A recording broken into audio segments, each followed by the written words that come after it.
Scene एक, पुरासरार दरवीश और नेक ताजिर। वक्त, पुराने जमाने का एक खूबसूरत शहर जहां बाजार जिंदगी से भरपूर हैं। शहर में रहमत खान नामी एक ताजिर था जो ईमानदारी और हलाल कमाई के लिए मशहूर था।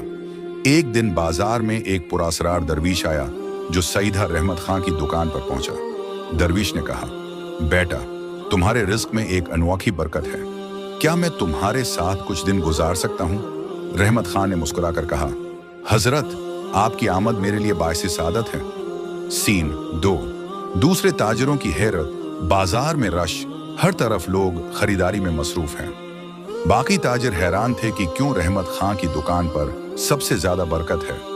कुछ ताजिर हसद में मुब्तला हो गए और कहने लगे, ये कैसे मुमकिन है कि बगैर धोखा दिए कोई इतनी कामयाबी हासिल करे। एक ताजिर ने कहा, हमें रहमत खान की सच्चाई का इम्तिहान लेना चाहिए। सीन 3, सच्चाई का इम्तिहान। रात का वक्त एक ताजिर खफिया मंसूबा बनाता है। वो बाजार में मशहूर हो जाने वाला कीमती नगीना खरीद कर रहमत खान की दुकान पर ले जाता है। ताजिर ने नगीना रहमत खान को देकर कहा, ये पत्थर तुम्हें 5000 उशरफियों में खरीदना होगा, मगर हकीकत में ये सिर्फ एक आम पत्थर है। दरवीश कोने में खड़े मुस्कुरा रहे थे, जैसे वो जानते हों कि क्या होने वाला है। रहमत खान की दुकान पर गहरी खामोशी, हर कोई सुनने के लिए तैयार। रहमत खान ने नगीना देखा और मुस्कुराते हुए कहा, यह तो महज एक आम पत्थर है, मैं उसकी कीमत सिर्फ 1 दिरहम दे सकता हूं। ताजिर चौंक गया, क्या तुमने पहचान लिया? मगर कैसे? दरवीश आगे बढ़े और बोले, बेटा, जो शख्स हलाल रिज्क पर यकीन रखे, अल्लाह उसे ऐसी नजर अता करता है जो कभी धोखा नहीं खाती।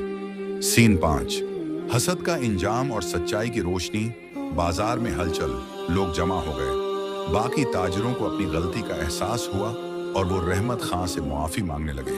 दरवीश ने कहा, हलाल कमाई की बरकत यह है कि तुम्हें कोई धोखा नहीं दे सकता और तुम्हारा रिज्क हमेशा बढ़ता रहेगा। बाजार में हर तरफ खुशी की लहर दौड़ गई और लोगों ने ईमानदारी और सच्चाई का अहद कर लिया। सबक आमूज इख्तिताम। दोस्तों, याद रखो, हलाल रिज्क में सुकून, इज्जत और बरकत है। सच्चाई के रास्ते पर चलने वाले कभी खुसारे में नहीं रहते।